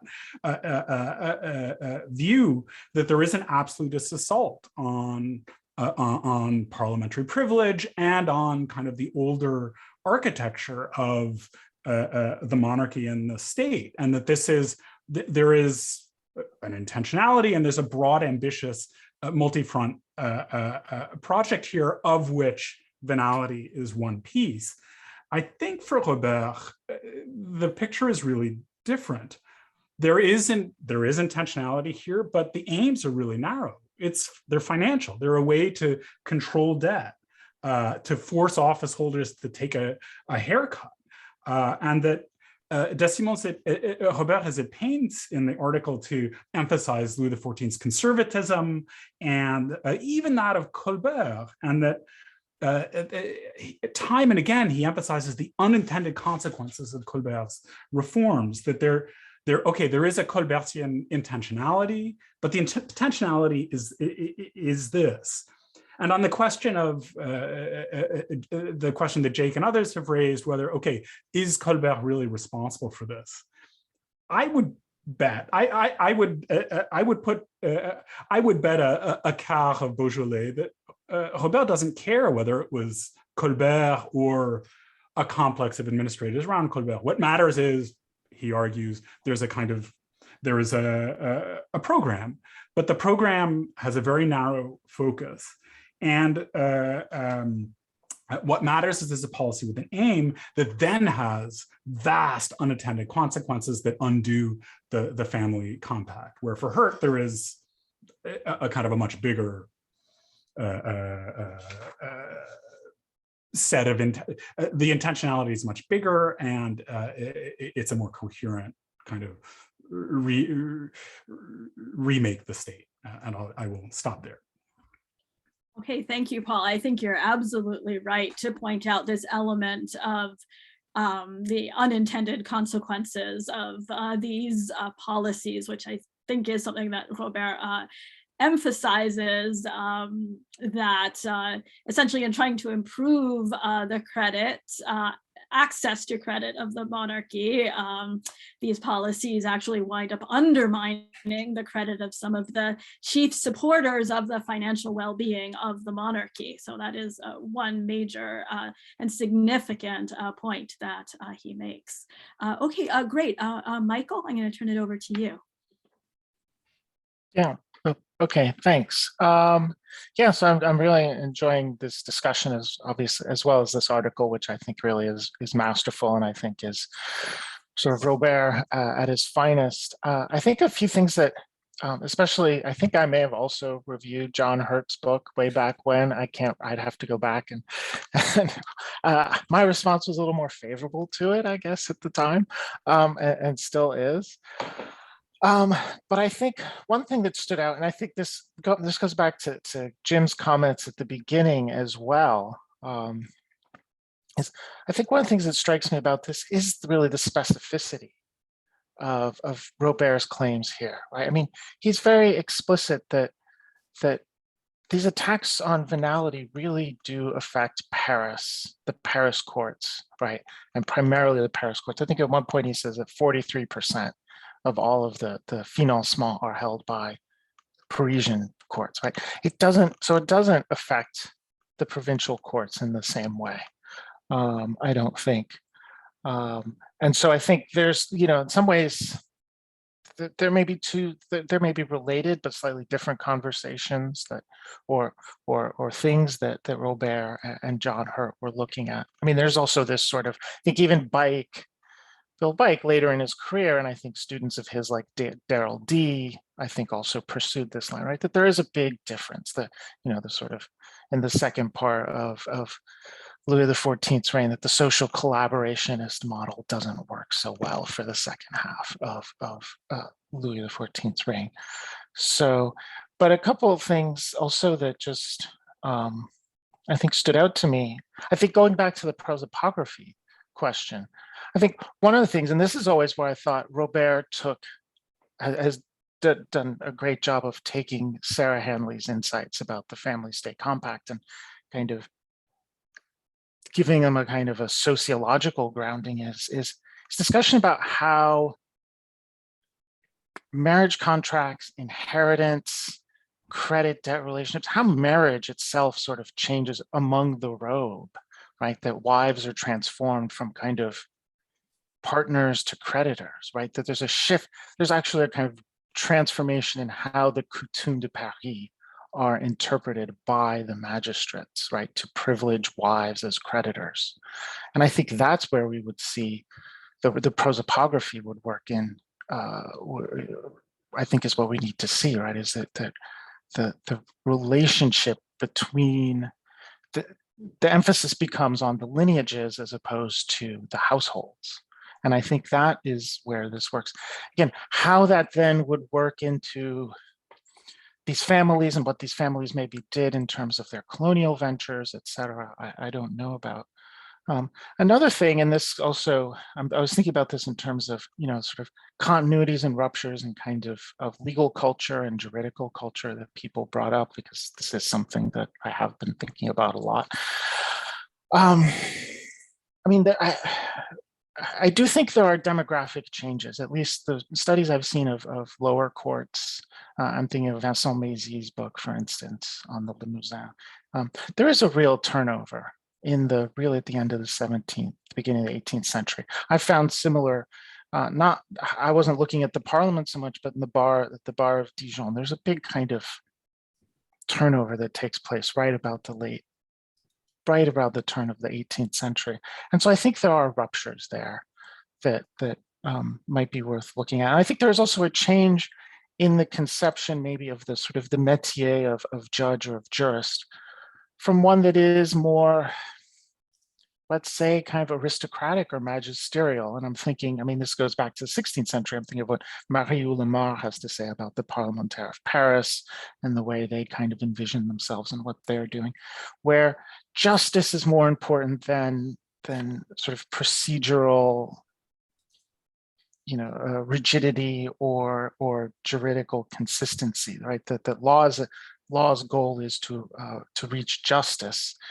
And I think, especially, I'm wondering if, and maybe this is worth looking at closer, right? Especially after 1667 and 1670 and those grand ordonnances, which standardize procedure. I mean, that's what they do, right? If there's a real change, and I think this would be consistent with trends elsewhere in Europe, that there's a real shift from what we might call a justice-centered to a law-centered legal culture, where that is have uniformity, predictability, et cetera. I'm thinking of Tom, I think it was Tom, I'm trying to remember, Kaiser years ago, that article on the sort of deflation of litigation sort of argued that it was rising costs, lengthening, the procedures, cases took longer and longer and longer, they became more and more expensive, that this was one of the causes for kind of decline in litigation, which may or may not have actually happened as it turns out. But anyway, so those are some of the thoughts I have that I think it's the specificity. I think this argument works really well for Paris for this period of time, but it may not be generalizable to the rest of the country, to bring it back to Jim's original point. Anyway, so I'll stop there. Okay, thank you, Michael. And actually, so that raises a question that I had in reading the article, and I'm not sure it's resolved yet for me. But so why do these reforms have such a specific impact on Parisian judicial families and not in the provinces? So I guess my general question is, why is our sort of, interaction between, the crown and elites, why does that work for the provinces and not so much for Paris in this period? I'm not sure I yet understand why we would have two completely different situations. So that's just something I throw out there that maybe somebody would like to speak to. But now I'm going to turn it over to Tom Hamilton. Thanks, Hilary. I can't answer that question, but I have two comments that I wanted to add. One that's methodological and one to go back to Oded's really interesting question about judicial practice. On methods, I remember when I was researching for my PhD in Paris in 2013, I went to two seminars at the EHESS. One was Vincent Mézy in the morning, and straight after that was Robert presenting a version of this paper. And I was blown away by it then, and I was again reading it when it came out and again for this seminar. And what struck me at the time was, among other things, the debate it provoked in the room. And I think that's a debate that returns to some points that Julian made about social and cultural approaches to studying, especially social hierarchies. And the discussion was mostly around how to measure precedence in the social hierarchy and rank, whether the value of an office is most significant financially, or whether there are cultural forms that also determine that. And many of the members of that seminar have gone to produce fantastic books around that, not least Fanny Cossonde's work on le rang. But I think one point that I've taken from Robert's work in general, but this article in particular, is about method. In some ways, this is a very traditional social financial history article. In another way, I think it's really a very 21st century subject, because given the financial situation we find ourselves in the West, also in terms of social inequalities, this debate is really important about rank, hierarchy, and wealth. So I think there's a methodological point there about the importance of social history and methods. And on judicial practice, one book I think is not cited because it probably came out just before the article was finished, is Al Hamsha's book on the financial administration of criminal justice, which is really dense and fantastically interesting and important.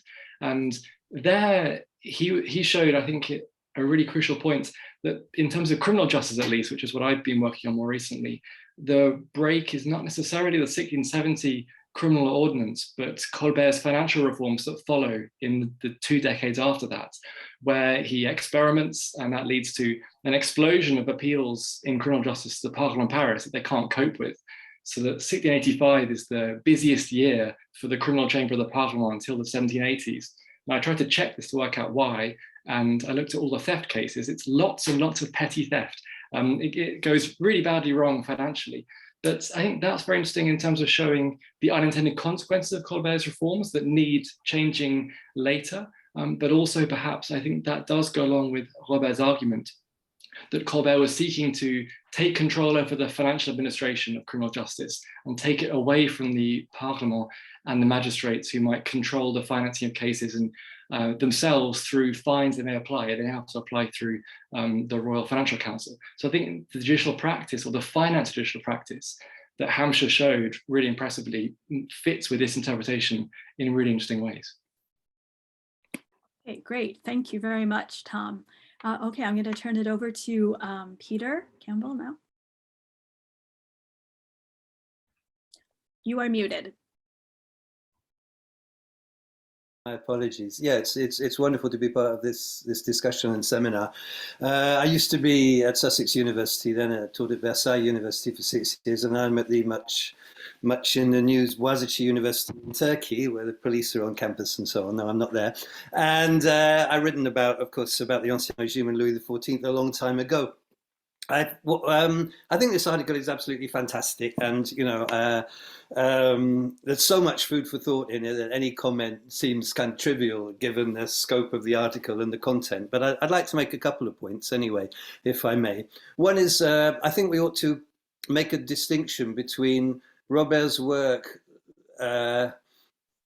without saying it, stressing a kind of Bourdieu-like perspective, that is that the state is a habitus, which is a channel of social mobility, for example, that the officers kind of inhabit this thing, en voie de formation. And so there is an awful lot in this article which explains how the judicial elites relate to this, and how there is this kind of compromise which is formed from, so we say, the time of Henry IV. That's one thing. The other element, though, is the specifics of Colbert, and I think also there we might like to think that there have always been people who think that Colbert was a great system maker, and others who think that he's, as Daniel Dessert, a nasty little rat who's placing his own families and men and doing that. When I was writing about Louis XIV, I read all this stuff. I don't think we can get very much beyond the book Un Nouveau Colbert, and I have to say I don't agree with Jacob Soll's perspective on this, making Colbert into a great originator. And one of the things that gives me pause for thought here is stuff in Robert Descimon's article. I mean, he says that this whole project has collapsed by 1675, right? So we've got 10 years. So what is the article doing? It's telling us that we should take into account, to understand Colbert and some general attempt to solve the financial problems or the debt problem, and that this has some maybe long-term consequences. But I have to say, I hope that it's kind of acceptable, that Robert is not an expert on the 18th century. He hasn't worked really on the Parlement in the 18th century. I have, Julian has, and both of us are rather skeptical. I hope you don't mind me dragging you in there, Julian. I thought what you said was absolutely right. All my research was on the period of Fleury right afterwards, and I hoped people would read me one day thinking, well, if it works like this right after Louis XIV, then, what has changed? But of course, nobody bothered to read anything because everyone narrowed down. But so there is a judicial culture which is alive and well. I studied crises, and I think I'm against the idea that you can extrapolate from a financial policy about the Parlement to a decline of the Parlement. Al Hampshire told me, for example, that he told Michel Antoine, that the Parlement were alive and well and were remonstrating. And that's the origins of Michel Antoine's article about the remonstrances, which actually does show there is still a lot of them under Louis XIV. So this is a very partial view which wants to extrapolate from a financial system that maybe is about the debt, the consequences for a whole set of policies about the Parlement and the repression of judicial opposition and so on, which, as Julian and I know as well as anyone, is really alive and well in the 18th century, but had not completely died under Louis XIV either.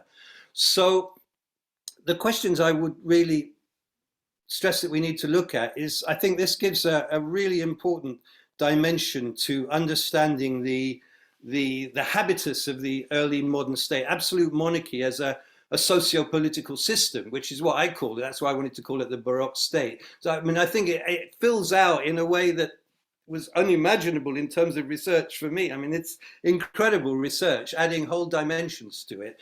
But it still comes down to the fact that it is a socio-political system or some kind of habitus. But a lot of the things that are done ad hoc. And I think one of possibly the mistakes of this article is to give the impression that, and you know, I'm back on Jacob there, against this, the idea that these ad hoc policies really were part of a broad conceptual interpretation of what they were doing. Because I'm not even sure that they are thinking conceptually in the way we would have a tendency to imagine they would be. You know, these are themselves office holders. They're not philosophers. Even philosophers are not thinking like that. So, you know, what the conceptualization of the state and what they're doing and the financial policy seems to me to be a really difficult issue, which it kind of lies behind what Robert Descimon is doing as well. You know, what do they think they're doing? And after that, the last point I'd like to make, sorry for talking for so long, is I'm not sure I really understand, because there is, you know, a lot of specific financial language. I'm not sure I really understand how this does solve the debt problem, even for 10 years. I see that it kills off enemies of Colbert.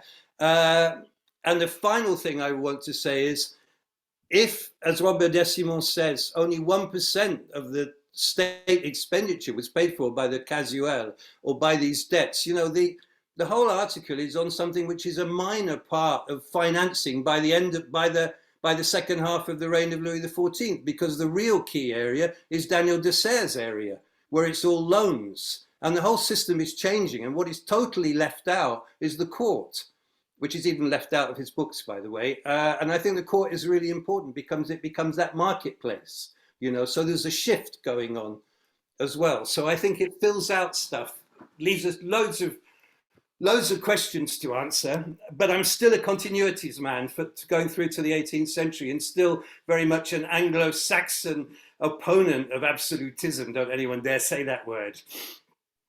Thank you for listening. Great. Thank you so much, Peter. I believe that it is just this kind of critique that Robert was hoping to get. I want to meet him. I want to meet him. I am in France, not far from Poitiers. He is very much someone who, you know, likes to engage with the issues, and I think that he will find your critiques extremely stimulating. So thank you for that. Okay, I would like to turn it over to Jotham now. So hi, I'm Jotham Parsons. I'm at Duquesne University in Pittsburgh. I'm interested in both the robe and money. So obviously this article was very interesting to me. And so yeah, I guess what I kind of wanted to bring up was what I take to be one of the central frames of this article, which is, and this gets to the question of what in fact was Colbert's project. And Descimon seems to think that a big part of what he was trying to do, consciously or not, was to move away from the system of the dette consolidée and to move France more into the already very obviously vigorous the extraordinaire des financing, the world of the financier. And I think if you look at it like that, it does clarify a few things. I think for one thing, I think that it may help explain the differential impact between Paris and the provinces. Because one of the places where the kind of more consolidated debt system continued to work was in the pays d'etat. And the article of Julian's that you mentioned in your bibliography that I looked at and found very interesting suggested, for example, right, in Dijon, the parlementaires were able to move very easily into move their investments into the debts they contracted by the État de Bourgogne. Obviously, there's not a similar kind of possibility in Paris. There had been obviously with the Rente on the Hôtel de Ville de Paris, which was the original consolidated debt, but my memory at least is that that really falls apart over the 17th century. Yeah, I guess I have a question really for Colbert, since he's the one with the archival documents, which is, I would be really interested to see if these Parisian robe families started investing more in the world of finance. My vague recollection from Désert and Amont and people like that is that kind of a lot of the money for that tended to come from the court nobility, but possibly one of the things that the Parisian robe could do as the world of the Rente on the Hôtel de Ville and the world of the lucrative offices was pulled apart. Maybe they did move into the gens de finance and into those consortia that funded there. And so, yeah, it would presumably be interesting to look through those fichiers of the Minutier Central that Robert has and see if you could find any kind of movement in that direction. It would be interesting either way. On the one hand, maybe this is their consolation prize, or on the other hand, maybe they're kind of hit on both sides, that the offices are taken away and they're also kept out of the finance. So I think that would be a really interesting, sort of highly technical in the way that Descimon loves so much, but very revealing thing to look at. If he wants, he's a man who never has any projects, so I'm sure he wants some to take up. So yeah, so that's kind of the question that occurred to me. And of course, he puts this in this very longue durée thing of one of the classic questions of the history of the old regime, which is its financial failure. And what he kind of closes, I guess, with the question of what part does this episode play in the long-term failure of French finance? And was Colbert, in fact, building a machine à perte de guerre? And I don't know, he seems to leave it kind of up in the air, which I guess is more or less what you have to do. But it definitely does seem to be a question that can be looked into some more. Great, thank you, Jotham. I think again, so your idea to ask, do these families then shift their strategies and go more into the world of financial office, which becomes more lucrative, really does speak to what we've been talking about all along, which is you know, sort of how nimble are these families on a sort of a financial or an economic level versus what is their actual level of sort of judicial culture, right? And investment in the whole world of the courts. So I think that really speaks to that as well. I am going to give the last word. I'm sorry, Leslie. I'm going to give the last word to Robin Briggs, who wanted to speak but was unable to actually raise his hand. So in the interest of not going too much over, Robin, if you would like to take the floor. Thanks very much. Can you hear me? Yeah, I'm very much retired fellow of All Souls, Oxford. First of all, I want to agree with Peter Campbell that I don't buy the Soll view of Colbert. I think he's much more a sort of bits and pieces reformer in intention. I don't see this great project myself. And I also think that one other area one might look at would be guilds and I mean, the reinforcement, as I see it, of the corporate structure, which, and if anybody wants to read Sheila Ogilvy's splendid book on guilds, I think she demonstrates beyond all doubt that the attempts to show they could be redeemed is false and that they are a serious barrier to advance. But leave that aside, there's just one issue I'd briefly like to raise, which is, I mean, and again, I agree with Peter and Julian about continuities with the Parlement into the 18th century, I think. But I wonder whether there isn't something which could be linked to Robert's view and indeed back to John Hurt, which is that if really there are no longer very strong economic advantages, as it were, in trading in your office or getting fees and so forth, whether actually these are not now much more rich men, and indeed I think prosopography might show that the families which had invested virtually everything in the office were the ones that went under and didn't survive into the 18th century.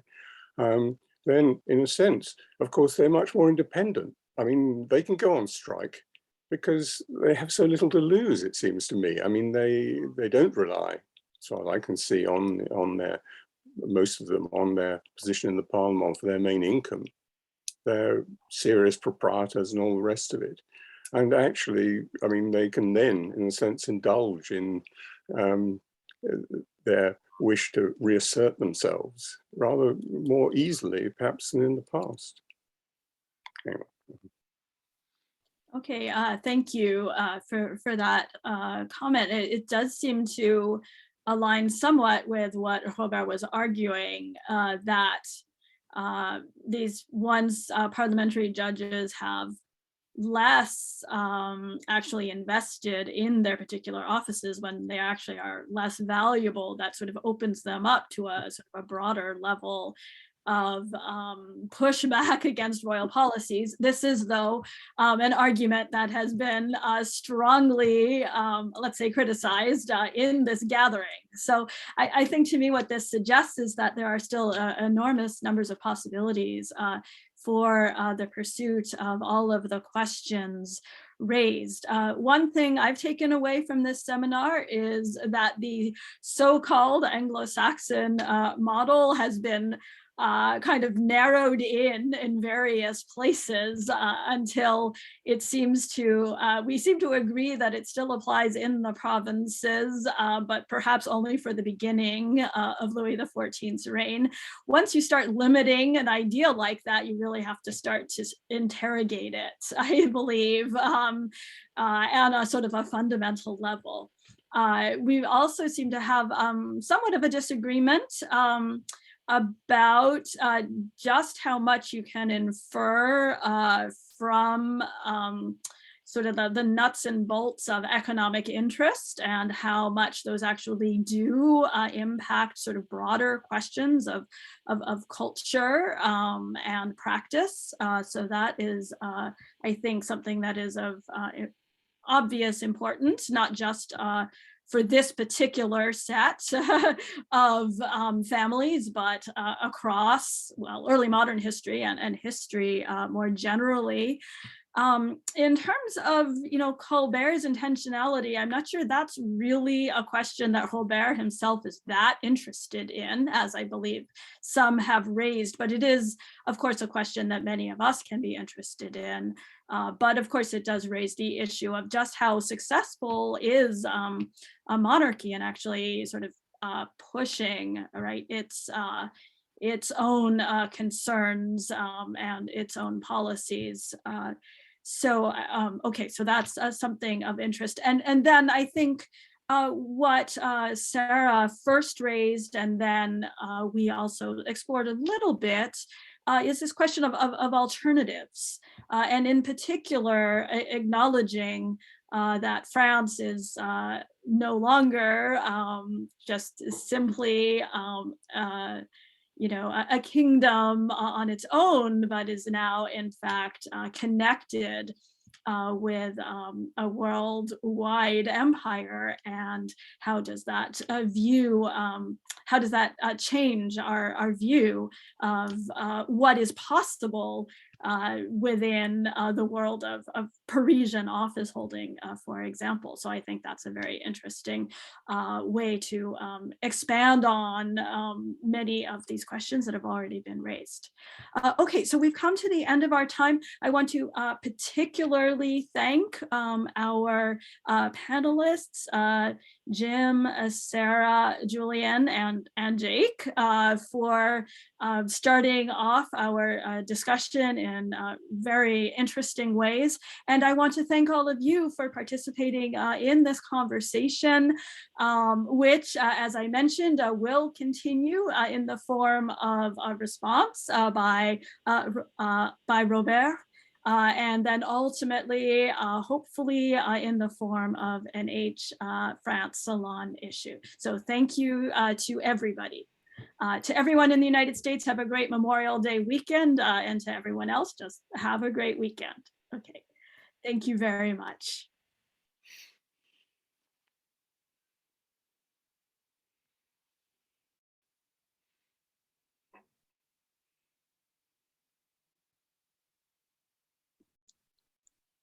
Okay, hi, everybody.